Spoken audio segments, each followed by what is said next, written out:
Missed an episode of your favorite podcast? Choose from over a decade of content in our archives, not just the latest episode. All free at gcnlive.com.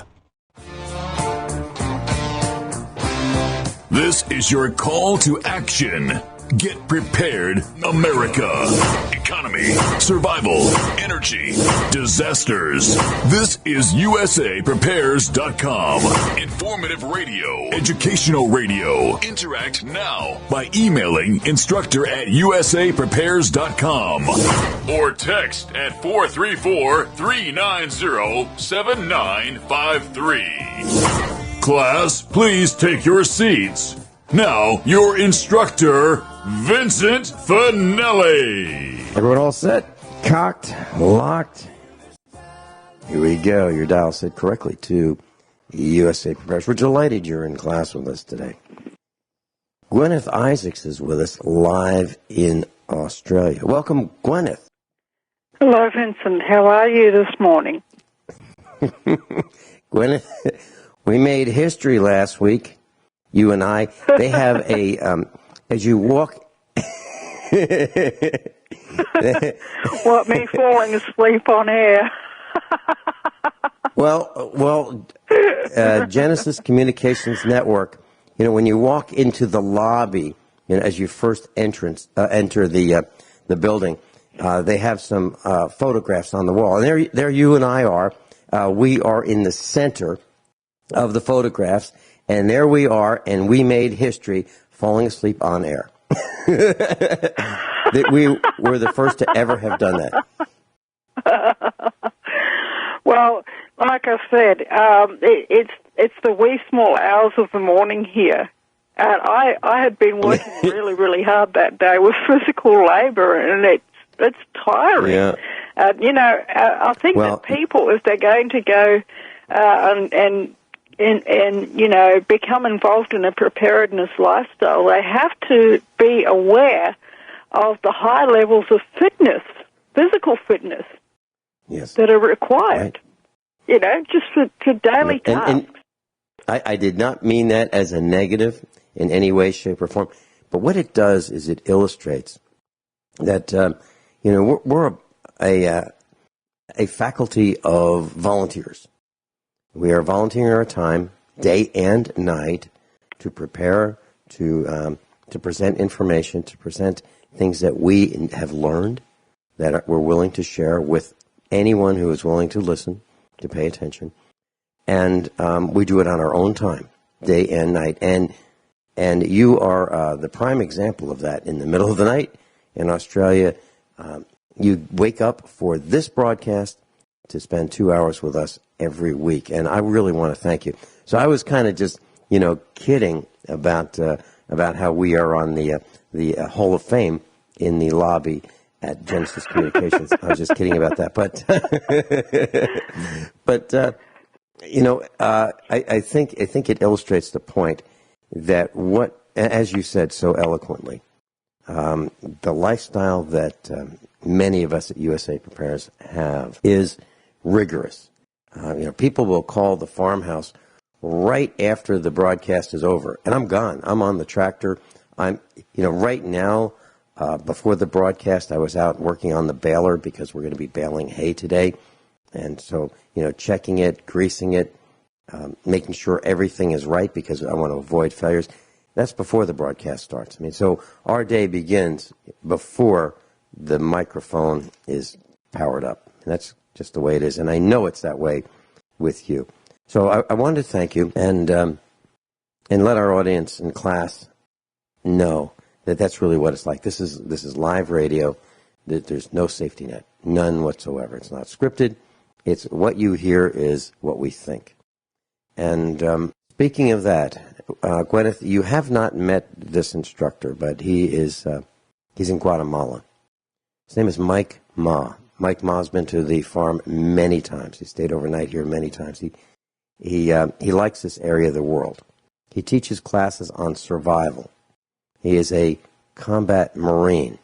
He's been in the thick of it in Vietnam, and he's had to do some awful things in order to stay alive. There were people that wanted to kill him, and he had no choice but to return fire and kill them. And he's talked about that. He's talked about that on the air. Well, Mike Ma is in Guatemala, and there is a volcano that has erupted in Guatemala. And the closest thing that I can... Yes. The closest thing that I can think of to this volcano, looking at the images of what has happened in Guatemala, is like Pompeii. And what I'm talking about, there was a Mount Vesuvius erupted, and the pyroclastic blast was about 1,300 degrees Fahrenheit. It's dust, it's hot gases, and it killed people almost instantly. Yep. I mean, within seconds. And they became what looked like statues. Whatever position they were in, they were in that position. Yes, they were entombed. Yep. That's a great word. They were entombed in this ash that is the consistency of ground white flour. Concrete. Except it's heavy. Yes. Yep. Yeah. It's like airborne concrete. And yep. It really looks like Pompeii. I mean, that's the first thing that I said when I talked to Mrs. Finelli about that. I said the first thing that came to my mind was Pompeii. And it's horrific. It's worse than the Dust Bowl because as the Dust Bowl of the 1930s in the United States, you can't get away from the dust. You can't get away from the ash. The ash has covered cars, people, houses, streets, trees, vehicles of all kinds. It's absolutely horrific. A river of ash in Guatemala. And, I remember several years ago, Mike Ma called me up. He was in Guatemala, and he said, "Hey, Vincent, I didn't, the volcano was starting to erupt, and I didn't know if I was going to die, within minutes." And he said it was really, really terrifying. There's no place to go because the ash travels at about 60 miles an hour at 1,300 degrees Fahrenheit. Yep. And I don't know anyone who can run 61 miles an hour. Nobody. Yep. So there are people in cars, and then imagine you get, okay, it's okay, we're going to get in the car, let's go. And there's people in front of you that are just have no idea that right behind them is this eruption. Have no idea. And they're in your way, and they're not moving. So people are on motorcycles, dirt bikes, and Mike Ma has a motorcycle, and he travels around Guatemala in that motorcycle. And I imagine that would probably be the safest thing to be in to get out of the way, if you can get out of the way. So it's very serious. There are at least 200 people dead, at least, so far. Now, that whenever they have these death tolls, they are the numbers are way low. Underestimated. Underestimated, yes. And I am looking at pictures of vehicles that were literally buried in ash. Houses buried, several feet, up. Well, I should say that from the ground up, it looks like maybe the first floor is almost covered with ash. It's only the second story that would be above the ash. And I have a little vial of ash that was collected from the Mount St. Helens eruption. One of our instructors, Andy Gibbs, gave it to me many, many years ago. He went out there to view the eruption and see what it's like. So I have a little vial, like the size of a 35 millimeter film can of ash, and it's very heavy. So this ash, it's not like a light dust. If you get buried in it, it's like I don't think you can get out. And there are, I'm just looking at bodies that are just lying flat. They've just fallen over. Their hands are in a position where it looks like maybe they were reaching for help or they just fell. And that's the way they are preserved, entombed in this concrete-like dust. Unbelievable. Yep. Very, very sad. So we're not in charge. Well, I'll tell you what. I grew up in Rotorua in New Zealand, inside a volcanic caldera of the Yellowstone type, okay? 80 kilometres, so it's about 50 miles down the road, you had a second, you're still there, of course, you have a second caldera, and that is the Taupo caldera. So I lived as a child growing up around about 50 miles from the Taupo caldera, which is one of the biggest volcanoes that has ever erupted on the Earth. So if you go to your favorite search engine and type in Taupo, you will be able to read all about it. And when I was, I would have been in my early 20s, and there was an adjacent volcano, probably about 20 years ago, called Ruapehu, and that was Ruapehu, erupted, and it sent a cloud of volcanic ash across the city of Rotorua and deposited probably around about 4 inches of ash across the whole city. And that was not fun to clean up. And, I was not living in Rotorua at that time. I'd already moved to Australia. But I remember being extremely concerned about my mum and dad because I knew that they were still there in Rotorua. And that this ash, it's what you've got to understand, it's not like ash from a fire. Ash from a fire is quite light. This is, it quite literally is like concrete dust, okay? But it's concrete dust with a high silicon content, and it has lots and lots of points all over it. If you could look under the microscope, it would be like looking at very sharp powdered glass. Okay? That's what this dust is like. And if you get a lungful of it, it will probably kill you. And fortunately, my mum and dad had the sense to take breathing precautions, gas masks or staying inside or whatever it is they did, so they didn't get their lungs full of this volcanic ash. Hold that thought. Hold that thought, Guineith. We'll be right back. Guineith Isaacs is with us, and we're talking about a volcano in Guatemala and also in New Zealand. And Guineith, you were talking about how sharp and dangerous this volcanic ash is, and it will slice up the inside of your lungs, and you'll die. Yep, absolutely. Yep, if you get one lungful of this stuff, okay? If anyone ever has the misfortune to get caught in a volcanic ash cloud, it's very, very important that you do not breathe any of the ash in, okay?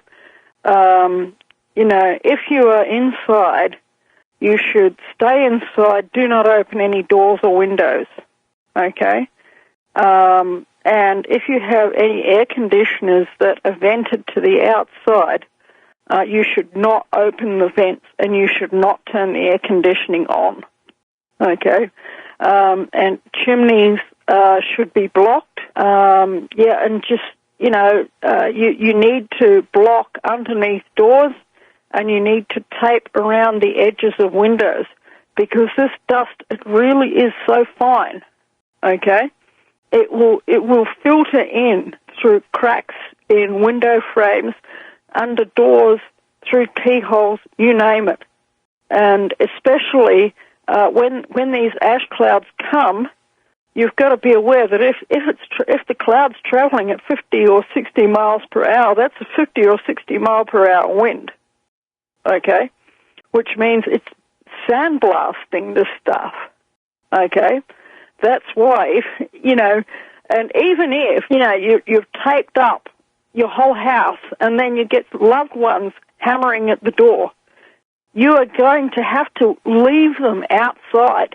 Do not let them in because you'll fill the whole house with this blooming stuff, okay? It's bad. It'll kill you.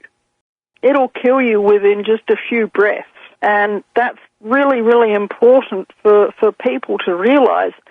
And you might think that you don't live in a volcanic area, And my son and I were having a conversation today, and he said, gee, Mum, it's good that we don't have any volcanoes in our area. And I said, son, you've got to look around you. I said, there's this volcano, that volcano, that volcano, that volcano, and there's several dozen volcanoes within about 80 kilometres of us. And if you expand that range to 250 kilometres, there's dozens and dozens and dozens and dozens of them, and we're actually right in the middle of a vast volcanic field. And he says, oh, yeah, but they're extinct. And I said, well, technically they haven't erupted in a very, very long time, but you can never really regard any volcano as being extinct. And I pointed out a particular place that's about 100 kilometres from where we are that has hot springs. And I said, the fact that there's hot springs over there just naturally bubbling out of the earth, and of course it's a spa town. Okay, people go there for a hot bath.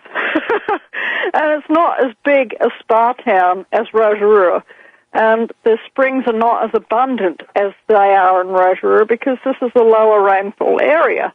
But nevertheless, there's enough hot springs there for them to be able to have a little bit of a tourism industry with people coming and having, hot baths. And I say, well, that proves that the volcanic field is not totally extinct. The fact that you've got hot springs there. And the way I said, well, it hasn't been active in quite a long time. And we don't generally get earthquakes here. And, there's been no volcanic eruptions here in the history of white settlement, but the history of white settlement here is only about 250 years. So in geological time, that's something like the blink of an eye. And you've got to be aware of the surroundings that are around you. Gwyneth Isaacs is with us. She's live in Australia. We'll be right back. Gwyneth Isaacs is with us, and I just received an email from Mike Ma. My email to him said, Mike, are you okay? Pretty serious there. Vincent. Okay, I wanted to make it short and sweet. Just got an email back.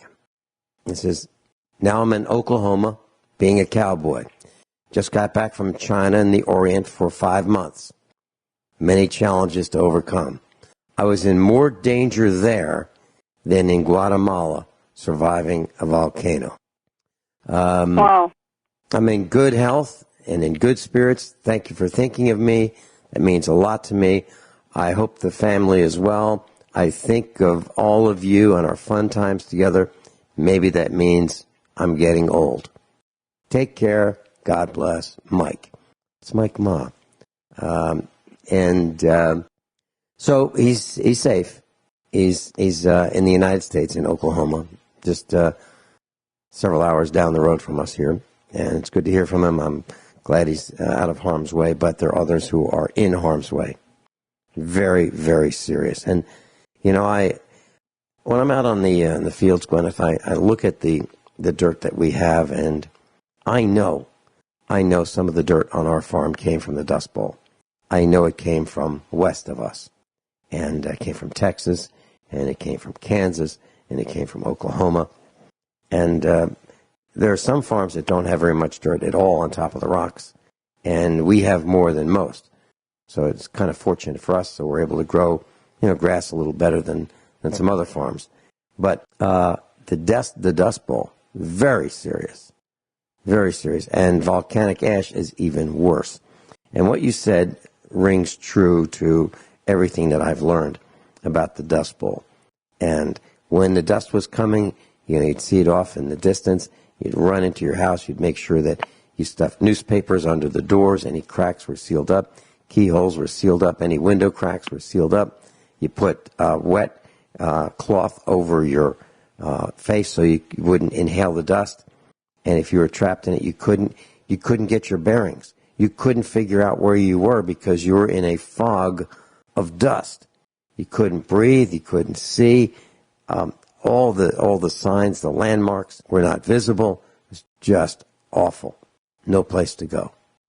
And people would sweep out their houses and their cabins, and, you'd have inches of dust in your cabin after the dust blew up, by you.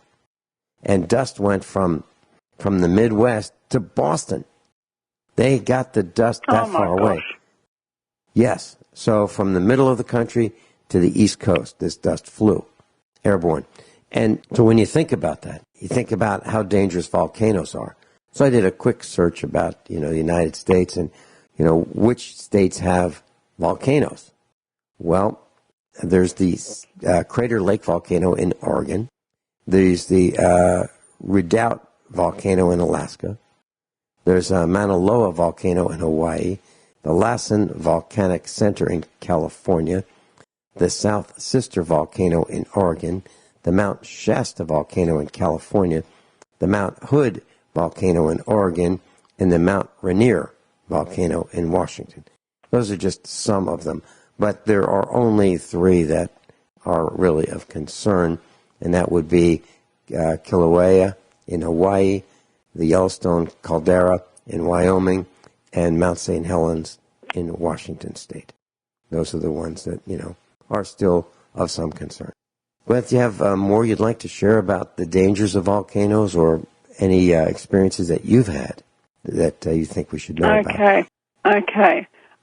If you, like I say, the key thing to remember, in the aftermath of a volcanic eruption, once you begin to see the sunshine again, you need to go out and you need to, or when you can see that the visibility is improving, even if it's still clouded over, Once you can see that the dust cloud of volcanic ash has more or less settled and has gone away, even if the sky is still cloudy, you need to climb up to your roof, and you need to have a spade, and you need to have a broom, and you need to get that volcanic ash off your roof, because if you don't, normally what happens within about 24 to 48 hours after a volcanic ash cloud passes over, it starts to rain, and there's reasons for that. The volcanic ash actually seeds the clouds. And you have to get that volcanic ash off your roof before it rains, or it will set like concrete. It will and you will not get it off your roof. And you need to, you need to be very, very aware of how much weight is on your roof. And it varies depending on the strength of your beams in your house. But there have been houses that have collapsed with as little as 12 or 18 inches of volcanic ash piled onto the roof. It's that heavy. And so when you are sheltering in your house, you need to pay close attention to what's happening to your roof beams, And you need to, if need be, if you've got heavy furniture in your house, like, an oak table or something like that, some heavy cupboards where you can make a shelter similar to what you would shelter in an earthquake. You need to make that sort of shelter. Even if you have very heavy doors in your house, you can lean them against a wall and crawl into the cavity. If you think that your roof is, and you'll know because you'll hear the groaning sort of sounds of the, and you'll realize that your roof beams, and you'll begin to see sags if you can see your roof beams in your house. And you will begin to realize that your roof is in trouble, and you need to, like I say, get some heavy doors, heavy furniture, and you need to shelter underneath something that can take a lot of weight falling down on top of it, And realize, and preferably, if you've got time, take something under there that you can use to dig your way out, because you might have to. So if you have a spade, if you have an ice pick or something like that, anything that you can dig with, you may have to dig your way out. Okay, and like I say, if you've got time, then get things like food, energy foods in particular, water, and put it under the table with you, because you may be underneath that, you may be in that cavity for days, okay? And take something with you that you can use to make a racket, okay? So, air horn, bell, something like that, and pay attention if you are trapped in that sort of situation. Pay attention to what's happening on the outside of you, of your cavity. If you are trapped in that sort of cavity, take blankets and pillows and mattresses in underneath there, and treat it as your little survival pod, okay? Because that's probably, if your roof collapses, that's probably what it will end up being. But like I say, don't wait to be rescued. If you can see that, that that your roof has collapsed, as soon as the dust settles, you've got to try and dig your way out, because once it starts to rain, and it will rain, then the whole thing will sit like concrete, and that could well end up being your tomb, unless people come with jackhammers or something, because that's quite literally what it will take to get you out of there.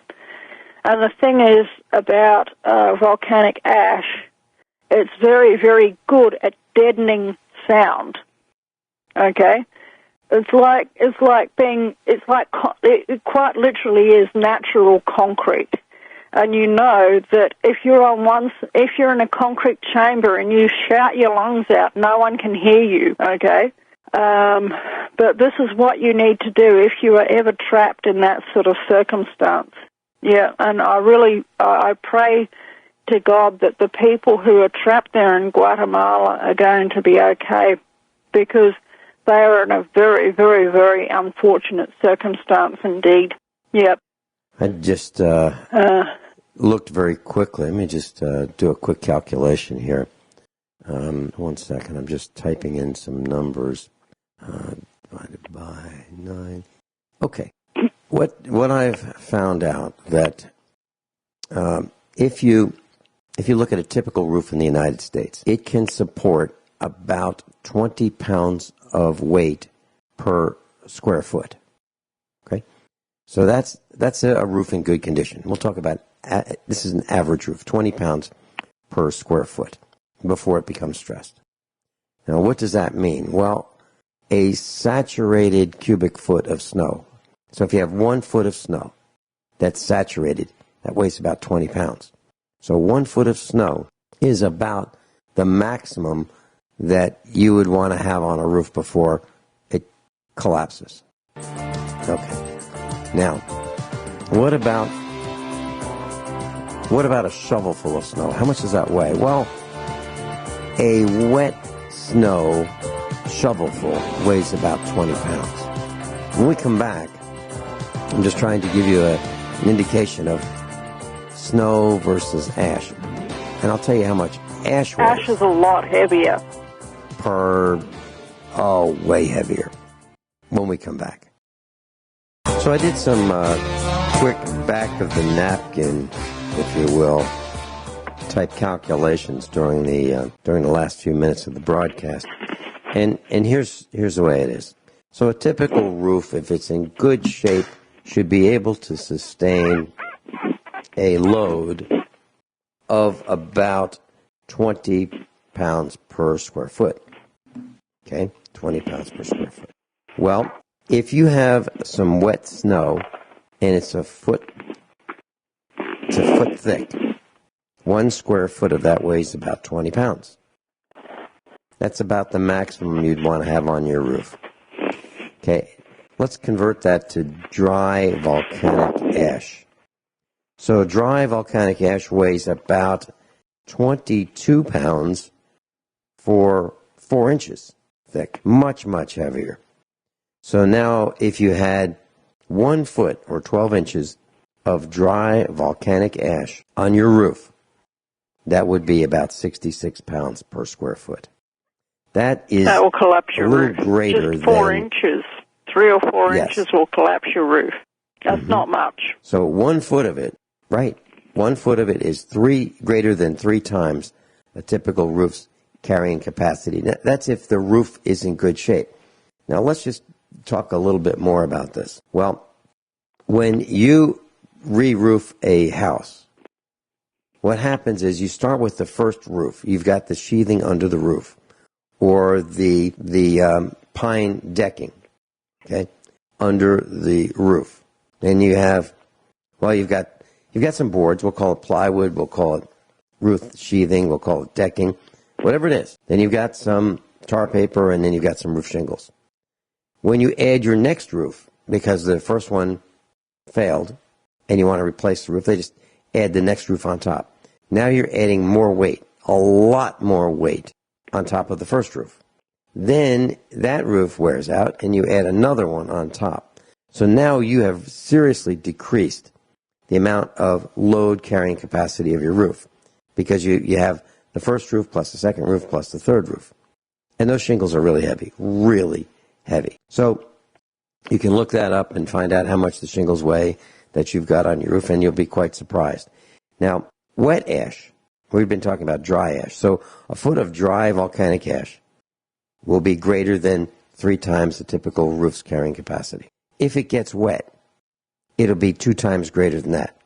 Or a foot of it would be greater than 6 times your roof's typical carrying capacity if it's a new roof, if it has not been re-roofed, and if there's no rot in the structure. So this is quite serious. And that's why you've got to get it off right away, as Guineith said, because it'll form a substance akin to concrete. Very well said, Guineith. Yeah. I appreciate that. Class, we didn't talk about this before the broadcast. This is just off the top of our heads. This is something that we had not planned to discuss at all. It just happened, and we thought you should know about what you should do. So, what do you need to prepare for? Everything. Yeah. And doomsday preppers, they would have. Everybody ought to have P2 full-face gas masks in their house. They're just useful for a bunch of things, and one for every family member. And this is one circumstance where that and a set of safety goggles would be definitely necessary for clearing the ash off your roof before it starts to rain. And it's very, very important to remember that rainstorms always follow volcanic eruptions. The two are like a horse and carriage. Guineith, when we come back, what would you like to talk about? Okay, we're back. Hour number 2 of USA Prepares. Guineith Isaacs is with us. And I did a quick calculation about roofing shingles. So how much do they weigh? Well, about 2 pounds per foot. 2 pounds per square foot.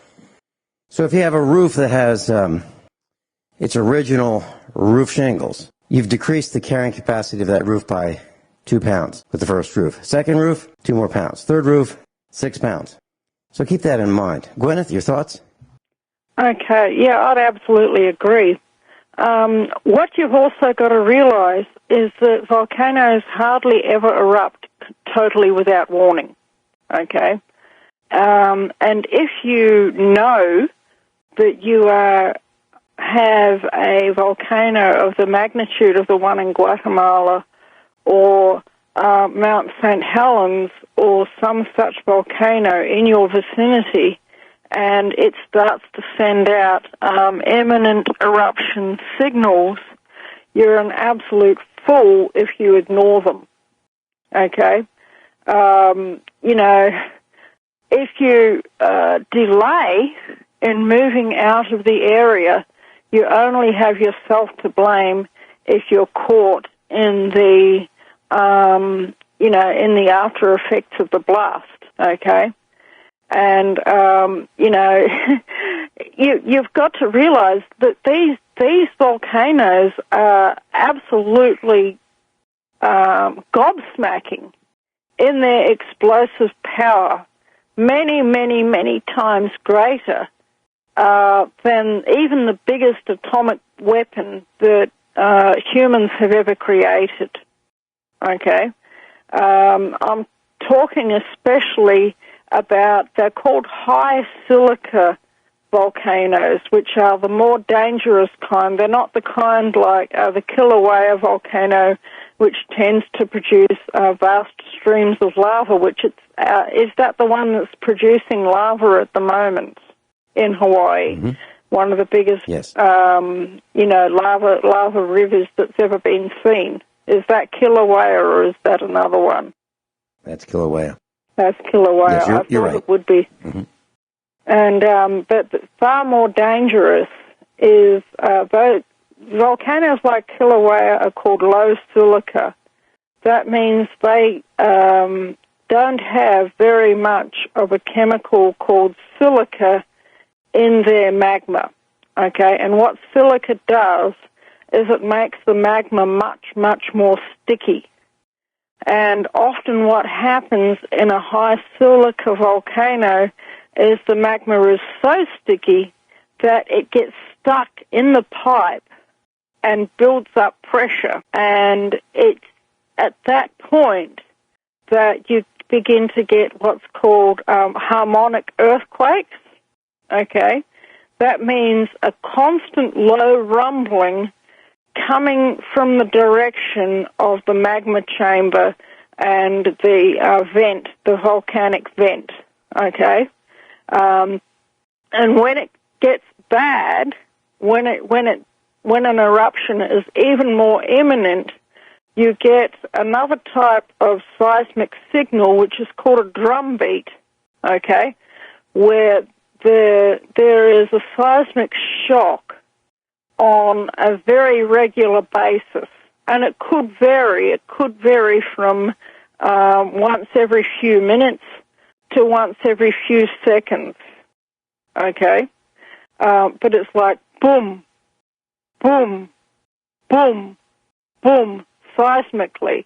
And when you are living near a volcano and you begin to hear the geologists talking about, harmonic tremors and drum beats, that's when you need to pay attention, because what harmonic drum beats and tremors talking about is that the magma is trying to move closer to the surface. Okay? Now, the next stage is you'll get swelling within the mountain, and sometimes that swelling is quite pronounced.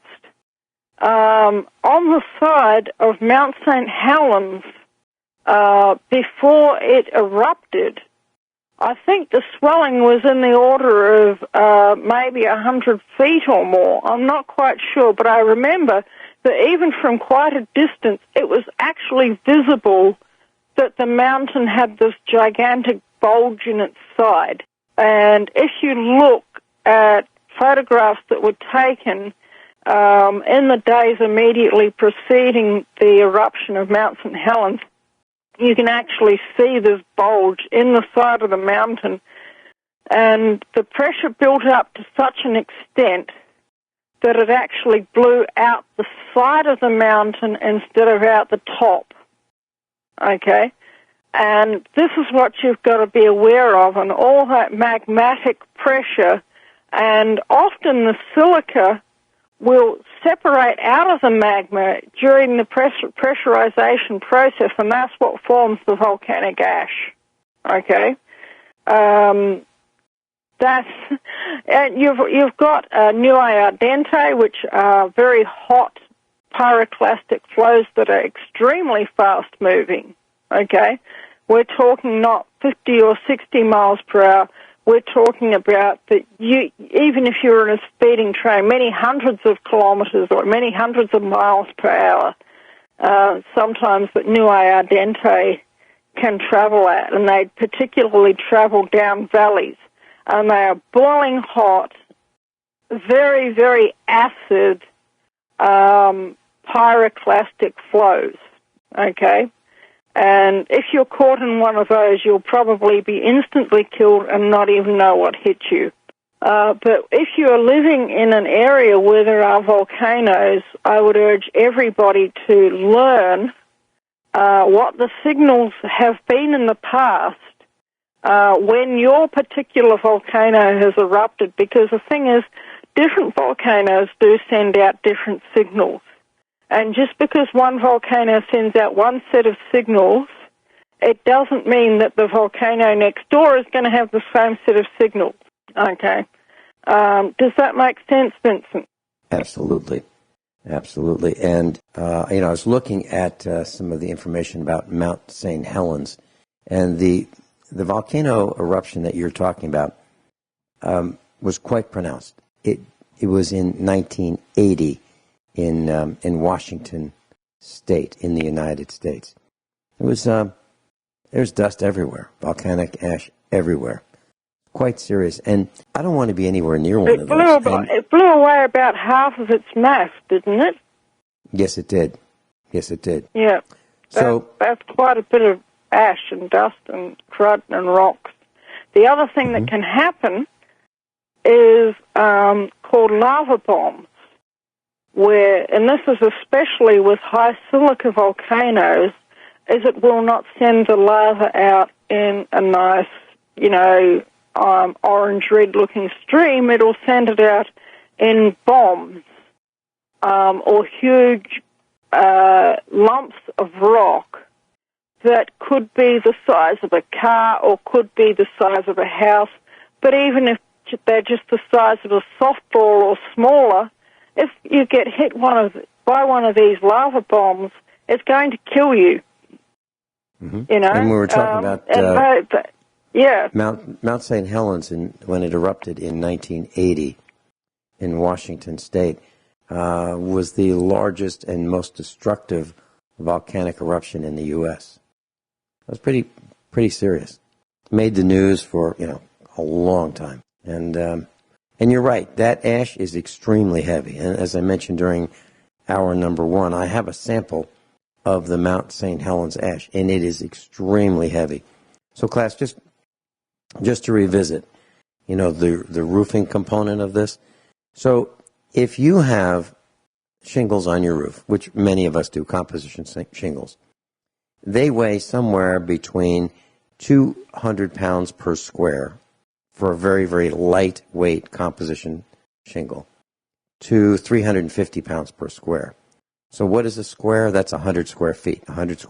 And so if you do some simple arithmetic, you'll find out that your shingles weigh about 2 pounds per square foot if they're thin, and if they're heavy, they weigh about 3.5 pounds per square foot.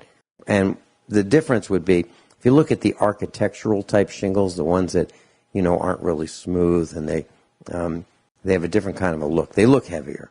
Okay, they're typically called architectural shingles. They weigh about 3.5 pounds per square foot.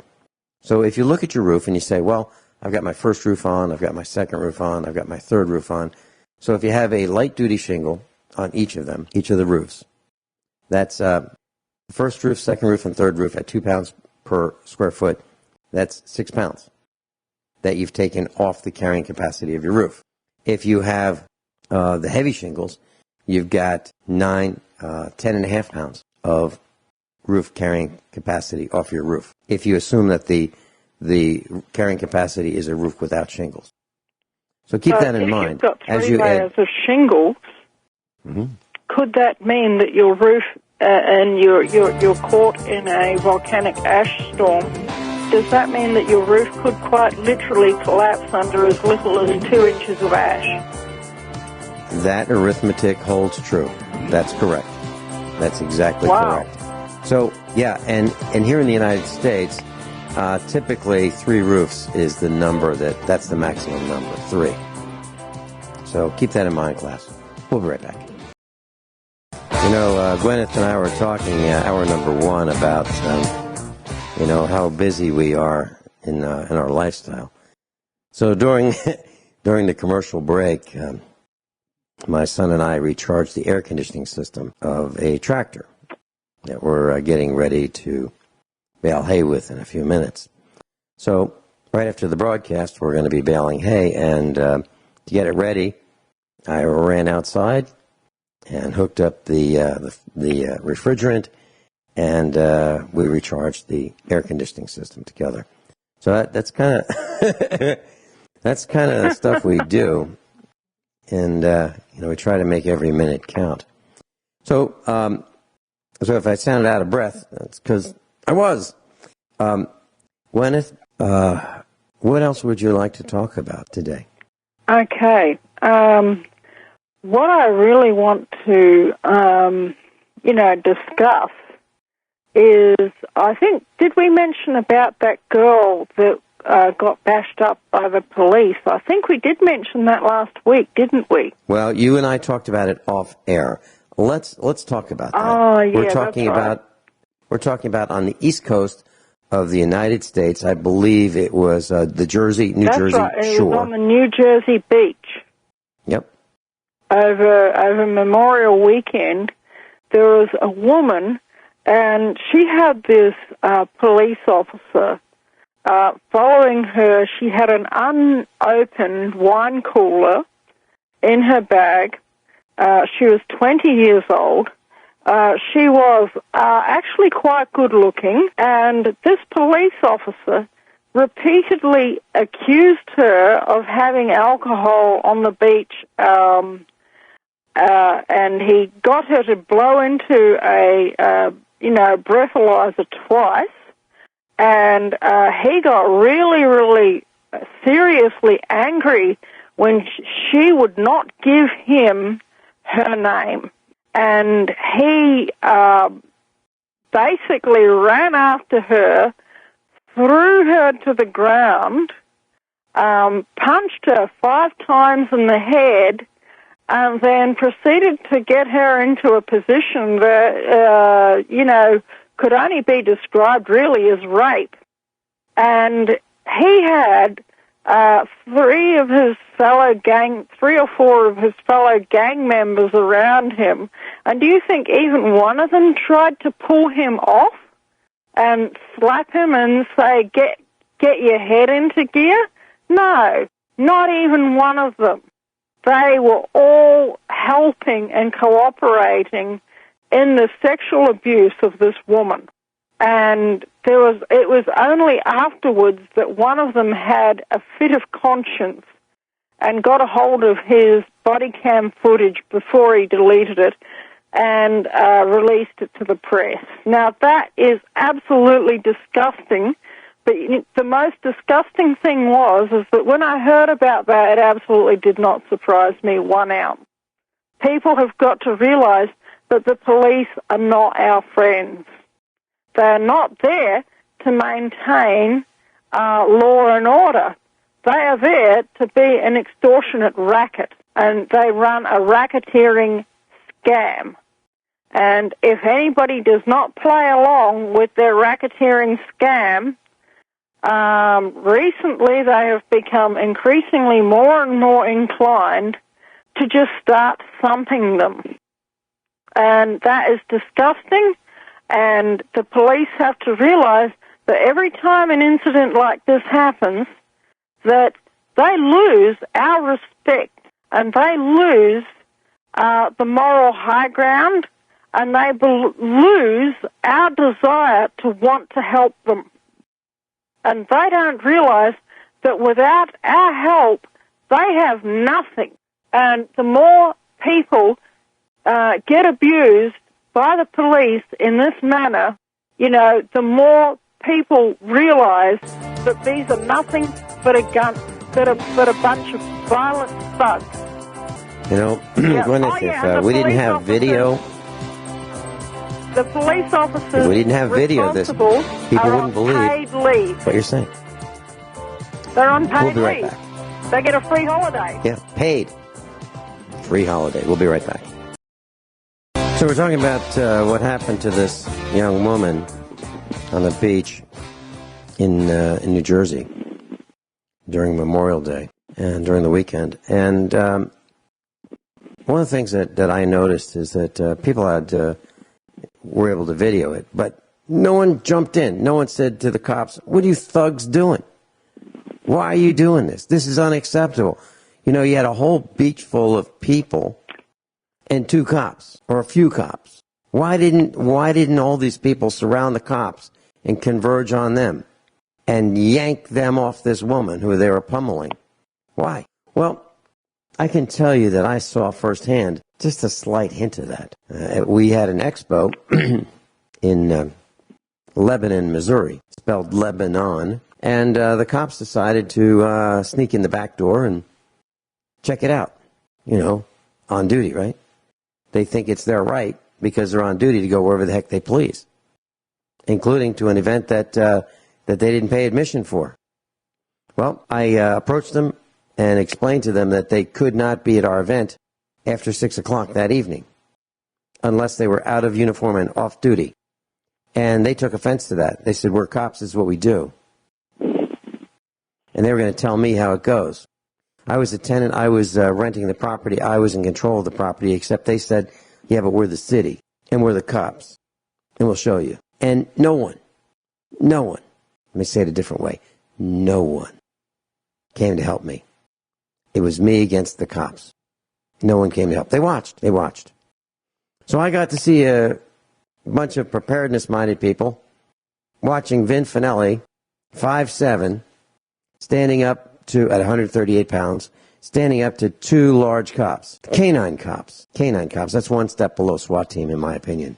Did they have dogs with them? The dogs were in their vehicles. Oh, dear. The dogs were in their vehicles. Why did they feel it necessary to bring the dog squad to well, I guess, you know, they're just, they're just cruising around thinking? And, and what they literally did happened to have their dogs with them. Yeah, they scared off so many people. And when I told them they couldn't come, the city manager explained to me that he was going to show us how it works. And then what they did was they sent the fire trucks and more cops. And they scared our guests away. And I said, okay, well, I get it. So we're not in charge. They are in charge. They've got the guns. They're going to scare our guests away. I guess we're not going to do any more expos in Lebanon, Missouri. And I guess that meant, I guess we're not going to do any more expos unless we do it on private property. And the reason is, I've seen what these municipal governments do. They think that, you know what, you guys are talking about some stuff, and you're talking about the government, and you're talking about, things that we just don't appreciate you saying. And we don't like it. Even though it's true. So what do? They shut off the air conditioning. Okay. It's kind of nice on a warm day. They shut down the Wi-Fi.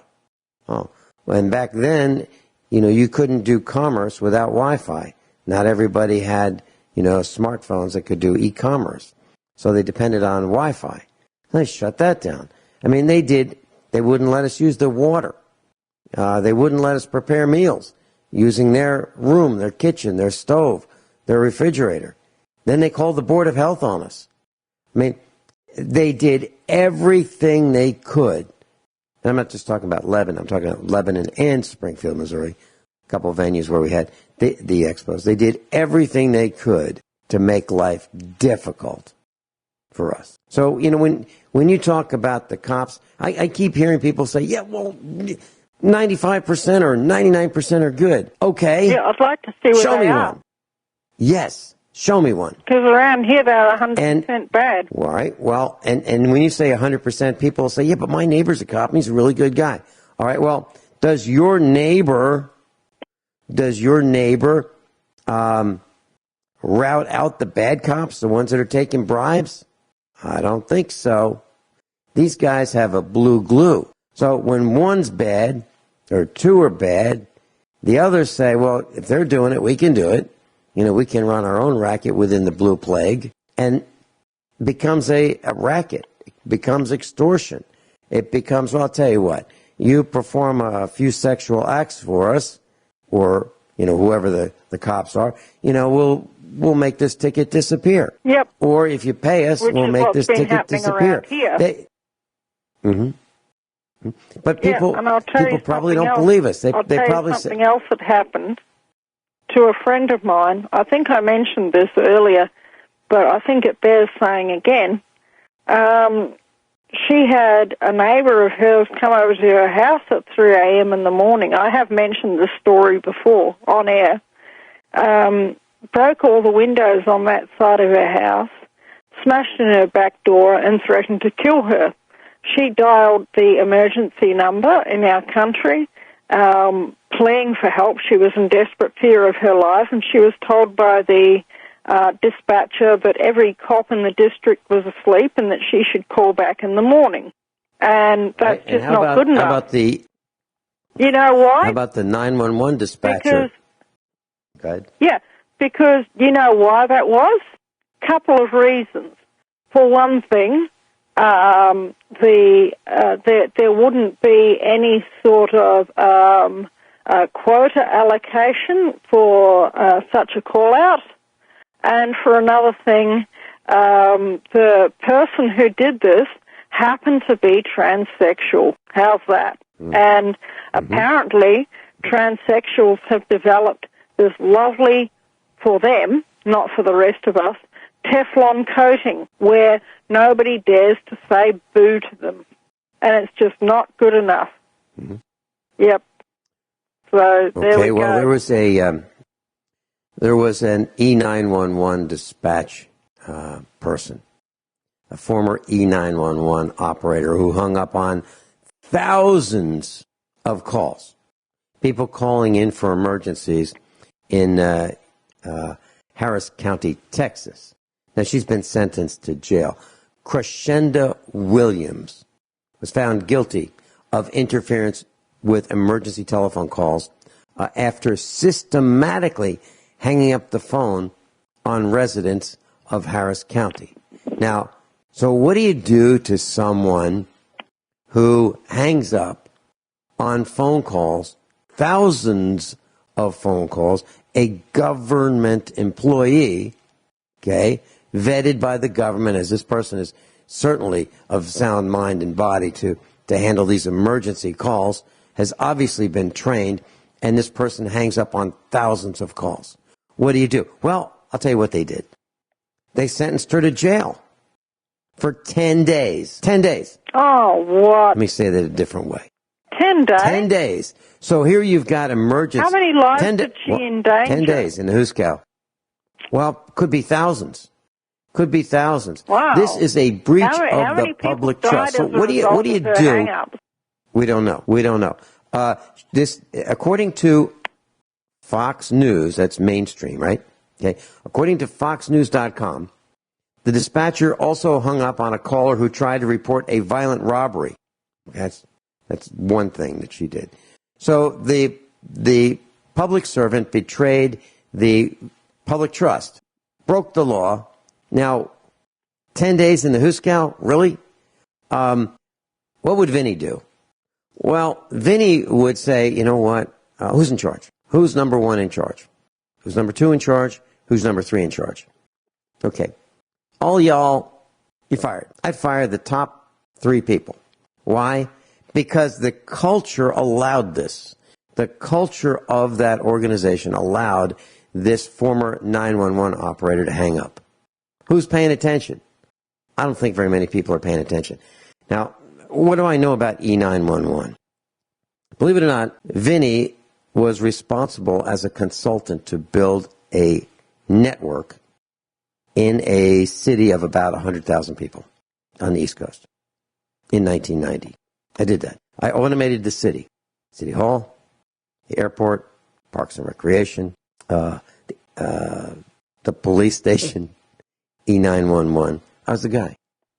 And I know that the software enables monitoring of all these calls and recording of all these calls. How is it possible that these people are asleep at the switch and allowed someone like Crescenda Williams to hang up on these calls? How's that possible? Well, that's their supervisors are not paying attention. No. Their supervisors are not paying attention. That only happens in government, okay? Because if you had a company that was selling a product to the public, and the phone would ring and say, "Hey, I'm interested in buying one of your," click. "I'd like to come. What time are you guys closing today?" Click. "Hey, I saw you have on sale a," click. How long do you think that company would be in business? They'd be out of business. In short order. Right. But, you can have a Crescenda Williams. You can have a Crescenda Williams working for you or against you. And this can go on for a long time. It can go on for a long time. And it did. And she gets 10 days in the news gal. Unbelievable. We'll be right back. So we're talking about Crescenda Williams in a 911 position in the Houston, Texas area. And let me just read just a part of this. It's kind of unbelievable. So she was sentenced to 10 days in jail and 18 months probation. And Williams reportedly had an unusual number of short calls, which lasted no longer than 20 seconds. Prosecutors, according to the Houston Chronicle, determined that she hung up on thousands of calls. In one instance, emergency caller Jim Moten told KTRK he called 911 in 2016 after he spotted two vehicles speeding on the highway where people were rushed and where people had been killed from speeding weeks earlier, and he thought his call had dropped after a few seconds. So he thought he was calling, and he thought the call got dropped. It appears that the call was hung up on. Court documents, according to the news station, stated that Crescenda Williams had taken Moten's call, and before he could finish explaining his emergency, she repeatedly said, "Ain't nobody got time for this, for real." That's a quote. "Ain't nobody got time for this, for real." Unquote. The dispatcher also hung up on a caller who tried to report a violent robbery, according to the Chronicle. Williams reportedly spent a year and a half at the Houston Emergency Center taking 911 calls, a year and a half. She was caught in August of 2016 and fired. So here's a quote. "The citizens of Harris County rely on 911 operators to dispatch help in their time of need," end quote. That's from the Assistant District Attorney, Lauren Reeder. She said in a statement, quote, "When a public servant betrays the community's trust and breaks the law, we have a responsibility to hold them criminally accountable," end quote. Williams' attorney argued that his client was going through a tough time in her life when she hung up on the emergency calls, and said punishing her doesn't do anything to fix the problem that still exists at the emergency center. Now, lots of people have tough times in their lives, right? But that doesn't mean you don't do your job that you're being paid for. You still have your job to do. And if you can't do it, you tell your supervisor, "I'm having a tough day, my family's going through a tough time," and they work with you to put someone else who's allegedly competent in your seat. But that didn't happen. It's just one more example of government incompetence. So when Gwyneth says she's having a tough time finding honest people in blue uniforms, so am I. Now, if it weren't for the fact that there are videos of these cops doing these bad things and beating the villagers up, you wouldn't know about it. Because if someone said, "Hey, these cops are out of control," you go, "Nah, you must be mistaken." But when you see the videos of it, you say, "I guess you're right. Looks like you're right." Gwyneth? It's just me. Gwyneth, do you have any comments about what I just said? That little rant? Did we lose Gwyneth? Yep. We might have lost Gwyneth. So the bottom line is we are paying, we only have like a minute, right? Or two. The bottom line, class, is that we pay these people to do a job that we think is in our best interest. And that's not necessarily the case. You know, when I had a government job back in the 1970s, I had my own Crescendo Williams, and she was a secretary, allegedly. And I'd say, "Hey, Crescendo, can you take a memo?" Vincent, I just got here. Okay. So I go back later. Vincent, I'm getting ready to go on a break. Okay. Crescendo, can you? How about Vincent? I'm getting ready to go to lunch. Vincent, I just got back from lunch. Vincent, I'm getting ready to go on break. Vincent, I just got back from break. Vincent, it's almost time to go home. I guess you should have asked me sooner. I replaced her with a computer. That didn't call in sick and didn't tell me that it didn't have time for me.